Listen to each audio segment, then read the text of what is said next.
Our city, Atlanta, Georgia, is host to Fortune 500 companies, a growing, affluent population with a median income of over $54,000, the busiest airport in the world, great parks and restaurants, host of the '96 Olympic Games, 2 Super Bowls, a great climate, vibrant cultural opportunities, and diverse neighborhoods.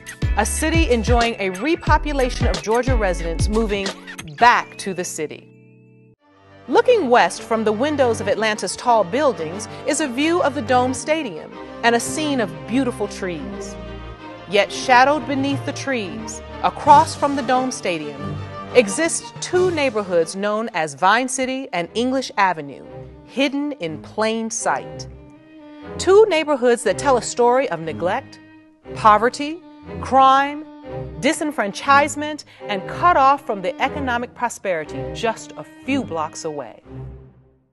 The residents of these 2 neighborhoods, Vine City and English Avenue, have a median income of $22,700, and 36% of the residents earn less than $15,000 yearly. These figures alone tell a different story than the one a visitor or a fan enjoying a game may see. It provides just one stark example and reality that the city of Atlanta has a 31.6% poverty rate. These 2 neighborhoods confirm a recent study published this summer by 2 Harvard University economists stating, Atlanta's attention to its poor is among the lowest in the southern states, resulting in only a 4% chance of its population having the ability to rise out of poverty. This statistic means that 96% of Atlanta's poor have no chance whatsoever to move out of poverty. A startling look at the statistics of the 2 neighborhoods, in the shadow of the Dome Stadium, hidden from fans and other visitors, is a story of broken promises made by the city when the existing stadium was in negotiations 25 years ago. The commitment resulted in minimal reinvestment for over 20 years. The 2 neighborhoods want and need a legal and binding community benefits agreement this time. It is appropriate to develop a document that is binding to all parties involved with the financing and development of the new stadium that lasts through the life of the bonds.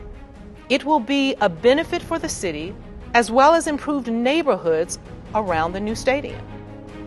Yet the city rejects the request and, without proper review, approved the building of a new Falcons stadium in their front yard.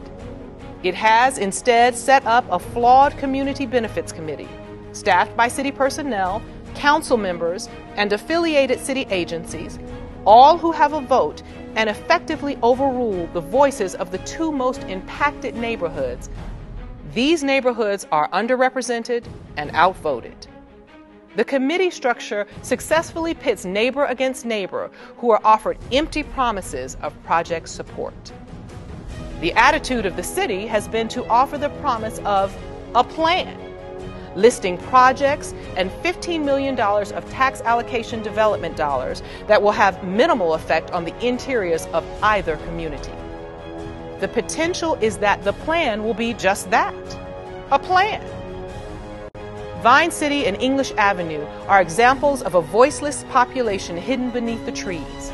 2 invisible neighborhoods, not seen by the fans visiting the stadium, ignored by its local representatives, politicians, City Hall, and the rest of Atlanta.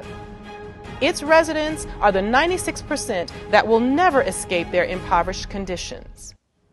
Are they, the residents of Vine City and English Avenue, asked to continue to accept such disparity? And now the residents of Vine City and English Avenue must again relive the past. Another towering facility with all the construction headaches plus the demolition of the Dome Stadium to follow. Both will result in a minimum of 5 years of construction and demolition disruption, traffic, stormwater runoff, flooding, and other environmental disruptions, to name just a few.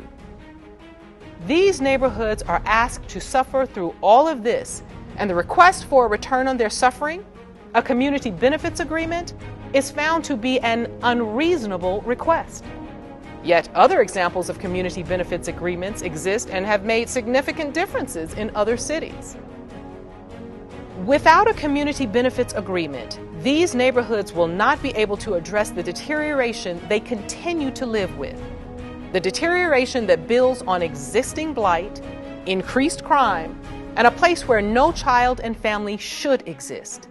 Not in this city. The requests with an agreement are simple. Develop a revitalization strategy already outlined in numerous plans to include mixed income housing and commercial developments, block by block. Jobs, with job training to prepare residents for the stadium construction and demolition jobs to begin right now that will provide livable wages. Health programs, to address the needs of young adults with addictions, proper nutrition, and child health services. Social service agencies providing counseling and other supportive services. Strengthen educational opportunities in partnership with the Atlanta Public School System. Early education, childcare, and recreation. Facilities must be made available to children if they are to recognize any potential opportunity. Small business opportunities for both on-site and off-site vending businesses with the Falcons Stadium. Parks and recreation to include community centers for youth and seniors. Safety and policing that eliminates drugs and other crimes and offers its citizens the safety and security needed to live and raise their children. Traffic controls that limit parking within neighborhoods and provide designated space for tailgating. While the City of Atlanta has agreed to invest in the stadium with taxpayers' money, no matter if 75% or more live outside of the city, we, the citizens, insist that it must agree to invest in its people who are most affected by this stadium. Where are the voices of the members of our city council who express concern and determination to listen and then take legislative action, insisting that Atlanta is responsive to all of their constituents? Or are campaign contributions more important than the people they were elected to represent? This is our request, we the residents of Vine City and English Avenue, to the City of Atlanta, the Falcons, and the World Congress Center. The Community Benefits Agreement is reasonable. Atlanta can make an investment in its poor by implementing a strategy that is inclusive, this time by signing a binding agreement, ratifying their commitment throughout the life of the bonds.